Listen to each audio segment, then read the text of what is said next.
Yun, magandang araw po sa inyo lahat. Welcome po sa Makapili TV. So ito, meron pong reaksyon si Banat Bay tungkol sa podcast ni Pangulong Bongbong Marcos na in-interview ni Kato Ying. Dito napaka-importante po nung unang statement ni Banat Bay tungkol sa interview ni Pangulong Bongbong Marcos. Take note ko po yung sasabihin po niya kasi napaka-importante po nun tungkol dito sa interview ni Bongbong Marcos. So ito, panoorin po natin. Di ka... Ano mga kababayan, gusto nyo pa bang ituloy natin itong buong video niya kasi nakakairita eh. Hindi, parang ano lang, parang alam mo yung parang walang kwentang taong kausap. Presidente ito ha, hindi ito ordinaryong tao ha, hindi ito barangay captain o kagawad lang. Hindi ko naman sinasabing walang kwentang kausap yung mga yun, pero dapat yung knowledge mo pangkalahatan eh. Sige na nga, pakinggan na nga natin to. So yun po tandaan niyo po yung sinabi ni Banat Bay. Ang interview ni Kato Ying ay presidente natin. So nasa kanya, siya yung pinakamataas na posisyon dito sa Pilipinas. Pero bakit ganito sumagot ang ating presidente patungkol sa issue ng ating bayan? So ito, panoorin po natin. Ito kahit nakakabuisit.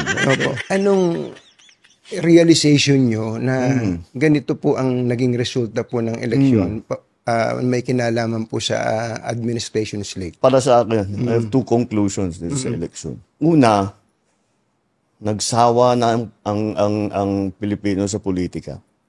Sa'yo Sawa lang. na sa politika. Hindi, sa'yo lang. Mensahe sa amin lahat, hindi lamang sa akin, kundi sa aming lahat. Tama Wag mo- na dali, yung dali. pamumulitika ninyo. Don't speak for the Duterte. Sa'yo lang. Ano realization mo? Bakit ka nagsasalita para sa mga Duterte? Sino ka? Kala mo naman. Huwag kang yung yung sarili mo lang pag-usapan mo. Huwag kang nangingialam sa iba. Ay kasi yung mga Duterte, tuloy-tuloy lang eh. Palakas sila ng palakas, ikaw pahina ka ng pahina, tas mandadamay ka ng iba. Ano ka ng wewe, At kami naman ang asikasuhin ninyo. Tama rin naman eh. Tama rin naman. Bakit? Trabaho ba ni Duterte yan? Vice President, trabaho ba niya yan? Hindi. Ikaw lang may trabaho niyan. Ang Vice President never trabaho niyan magsilbi sa taong bayan o kasi ikaw may control ng executive eh. Hindi naman pwedeng mangialam si VP Sara Duterte doon. Trabaho mo yan. Alam mo naman ang trabaho ng Vice President, mag-antay lang na mawala ka. Hindi totoo naman eh, di ba? I mean, ang Vice President, nag-aantay lang yan kung sakasakali may mangyari sa presidente. Sana. Sana kung may mangyari, tsaka siya papalit. Sorry mali lang yung pagkagamit ko ng words. Kung papalit, kung may nangyari, siya ang papalit. Yun lang naman, ito pangkalahatang trabaho ng Vice Presidente hindi lamang kay Marcos ito Pangkalahatan ng trabaho ng Vice President, pag nawala ang presidente, pagka baldado ang presidente, kung ano man ang nangyari sa presidente, papalit ang Vice President. That's the only job of the Vice President. Nothing else, nothing more. Tapos sasabihin mo, dadamay mo ngayon ng dapat di kami nagbabangayan para intindihin namin ang mga mamamayan. Hindi, ikaw lang. Walang damayan, trabaho mo yan. So dito parang pinapakita lang ni Bongbong Marcos na dahil sa mga Duterte, yung trabaho niya na nakapabayaan niya. So dito lang makikita niyo na siya yung klase ng tao na hindi talaga marunong mamuno. Di ba sinabi niya ni VP Sara, etong si Bongbong Marcos, hindi ito marunong maging presidente. So ito parang inaasa niya lang. Naging statement din naman niya yan nung siya ay naupo bilang presidente, di ba? Siya inaasa niya lang yung kanyang trabaho sa kanyang mga secretary. Bahala na silang gumalaw. At mag-report na lang sa kanya. At siya na lang bahalang, hihintayin na lang niya yung magiging resulta ng ginawa ng kanyang mga secretary. Hindi siya hands-on. So tama rin yung sinasabi dun sa kwento, dun sa pelikulang ginawa ni Amy Marcos, na itong presidente to ay tamad. Wala itong sa buhay. Ang gusto lang nito, mag-party-party. Hindi mo na kaya? Bumaba ka na kung hindi mo na kaya. Si VP Sara Duterte na. Bumaba ka na. Bumaba ka. Hindi totoo, di ba? Kasi parang pagod na kayo, hirap na kayo, hindi nyo na alam gagawin ninyo. Eh di paubayan nyo na lang sa Vice Presidente. Hindi, ito kasi ang problema dito kay, kay Marcos. Sobrang kitang-kita mong mahinang nilalang talaga ito, mamang to. Mahina talaga. If you're the president and may nakita kang mali o kakulangan, hindi ka naman dadamay ng iba. Hindi problema. Hindi mo nasasabihin, hindi kasi nag-aaway-aaway problema. Hindi.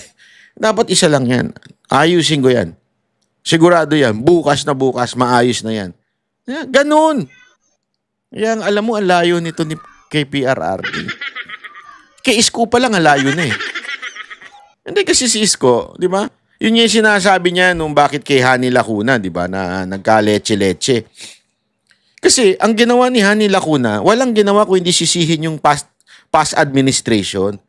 Instead na, oy, ikaw na nasa posisyon, gawin mo na yan. Ipagpapatuloy mo na lang, hindi mo pa napagpatuloy. Parang ganito kay Marcos eh. Ang simple-simple na lang ng gagawin mong trabaho. Inayos na ni Pangulong Duterte ang lahat, ipagpapatuloy mo na lang, hindi mo pa ginawa. Kaya nga yung naging presidente si Pangulong Duterte, tsaka si Isko Moreno, parang sila yung naging barometer ng pagiging public servant. Diba? Kasi tingnan naman natin talaga na mayroong nagawa si Pangulong Duterte at si Isko Moreno. Pero yun nga, sabi nga ni Banagbay, instead na ipagpatuloy mo yung magandang nasimulan, kagaya nung kay Hani Lacuna, imbis na ituloy niya yung magandang sinimulan ni Isko, gusto nila magkaroon sila ng legacy nila na sila lang mismo yung gumawa. Ayaw nilang may ma-credit pang iba maliban sa kanila. Tapos nakikinig pa sila sa mga advisor nila na sablay-sablay din naman na tinuturo. Tulad yung nangyari dito kay Bongbong Marcos. Dahil nga nakikinig siya sa mga nakapaligid sa kanya at oo lang siya ng oo, ito nangyari sa kanya ngayon. So yung comparison ng pamamahala ni Duterte at ni Bongbong Marcos, makikita talaga ng taong bayan na napakalaki ng pagkakaiba nila. Kung ano pa kasi inatupag ninyong concert dyan sa loob ng Malacanang. Puro kayo concert, puro kayo party. Talagang hindi nyo maayos ang trabaho ninyo, tas gayon mangdadamay ka ng iba. Hindi, kasi nagkakaroon kami ng politika, kaya nag-aaway-aaway. Lahat kami dito aayusin. Ikaw lang ang mag-ayos, ikaw ang magulo. Sa totoo lang, ikaw lang ang magulo. If you're a strong leader, lahat ng nasa baba mo, gagalaw. Ang problema, hindi naman ikaw ang strong leader eh. Halatang merong kang ibang nagdidesisyon. Mismong kapatid mo na nga nagsabi na si Amy, sinasabi niyang mahina ka nila lang. Ayaw lang na niyan diretsuhin. Sinasabi niya ang nagpapatakbo ng gobyerno is ang Romualdez Araneta. Simple na lang yun eh. Ibig sabihin wala kang kwenta. Ibig sabihin mahina ka nila lang. Ibig sabihin wala. Echos ka, ganun. Anak ka ng wewe, oo. Yan naman talaga ang dapat natin ginagawa. Kaya mabuti. Tapos na yung eleksyon. Tama na yung politika. Tama na yung politika. Ikaw tumama ka na. Gawin na natin lahat ng kailangan gawin. So nagsawa ang tao. Ano po yung pangalawa? Yung pangalawa, disappointed ang tao sa serbisyo ng gobyerno. Hindi nila nararamdaman at masyadong mabagal ang galaw ng mga project na hindi pa nila maramdaman. Inamin niya talaga ng wedding. Dahil nung bago akong upo, sabi ko ayokong mangyari na business as usual. Opo.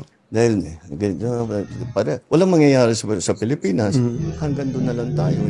Hindi tayo aalsa. Sabi ko, kailangan natin baguhin ito. Kaya tinignan ko yung malalaking mahihirap na proyekto na long-term ang magiging effect. Yun ang trabahuhin natin. Opo. So, tinrabaho namin. Kaya ang lalaki na. Yung mga project na ginawa namin priority, yung mga tourism, yung mga health, yung mga puro malalaki. Health? Tourism? Yung logo? Yun ba? Yung health, tinanggalan ninyo ng pondo ang PhilHealth? Yun ba ang trabaho? Napakasinungaling nito sobra. sagad sa butong kasinungalingan nitong taon to. Aking proyekto Kayo mga kababayan, ano ba yung sa tingin yung sinasabi ni Pangulong Bongbong Marcos na malaking proyektong kanyang sinimulan na hindi daw natin nararamdaman pa?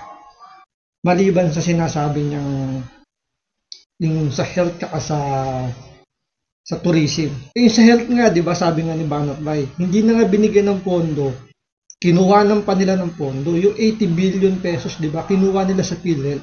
Saan nila nilagay? Sa infrastructure, sa pagpapagawa ng tulay. Tapos umutang pa sila ng pera sa Korean bank yata yun. At yun ang ginamit din nila doon sa infrastructure na pinalalabas nila na hindi raw galing sa PhilHealth. Yung pondong ginamit doon. So, yung sinasabi nga ni Banat Bay dito, nagsisinungaling o nang bubudol talaga yung sinasabi ni Pangulong Bongbong Marcos. Kasi